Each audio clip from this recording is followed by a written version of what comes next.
পুতিনের যুদ্ধ বাণিজ্য রক্তক্ষয় থেকে বিলাসিতা, পশ্চিমের নিষেধাজ্ঞা ব্যর্থ, রাশিয়ার টাকায় টইটম্বুর খাজানা। যুদ্ধ রাশিয়ার জন্য অভিশাপ নয় বরং আশীর্বাদ। ৩ বছর ধরে ইউক্রেনে রক্তক্ষয়ী যুদ্ধ চালিয়ে যাচ্ছে রাশিয়া। পশ্চিমা নিষেধাজ্ঞা, অর্থনৈতিক চাপ, বৈশ্বিক বিচ্ছিন্নতার পরও আশ্চর্যের বিষয়ে রাশিয়া ধসে পড়েনি, বরং উল্টো ক্রমশ ধনী হচ্ছে। প্রশ্ন হচ্ছে, এটা কিভাবে সম্ভব? আমেরিকা ও ইউরোপ রাশিয়ার ওপর একের পর এক নিষেধাজ্ঞা চাপিয়েছে। ব্যাংক বন্ধ, প্রযুক্তি নিষিদ্ধ, ব্যবসা স্থগিত। কিন্তু বাস্তবতা হলো পশ্চিমা দেশগুলোর শূন্যস্থান পূরণ করে দিয়েছে চীন, ভারত, তুরস্ক সহ এশিয়া আফ্রিকার নতুন বাজার। রাশিয়ার মূল শক্তি তেল ও গ্যাস।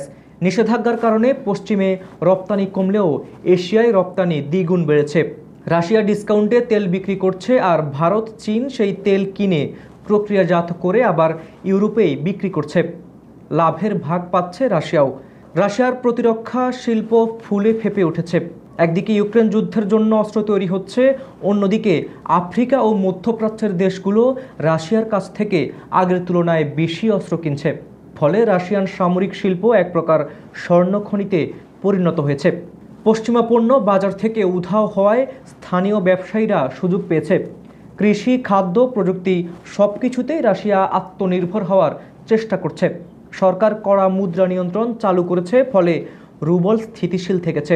রাশিয়া শুধু যুদ্ধই করছে না, কূটনৈতিক ফ্রন্টেও খেলছে বড় খেলা। ব্রিক্স জোটে নতুন দেশ ঢুকছে, ডলার বিরোধী লেনদেন বাড়ছে।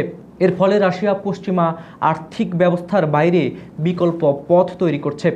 ৩ বছরের বিধ্বংসী যুদ্ধ, লাখো প্রাণহানি, ইউক্রেন আজ ধ্বংসস্তূপ। অথচ রাশিয়া অর্থনৈতিকভাবে এখনও দাঁড়িয়ে আছে, বরং আরও শক্তিশালী হয়ে উঠছে।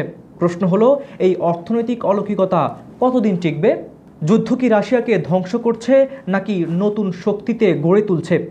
কাজল হায়দারের রিপোর্টে হাবিবুর রহমান নিশান, খবর সংযোগ।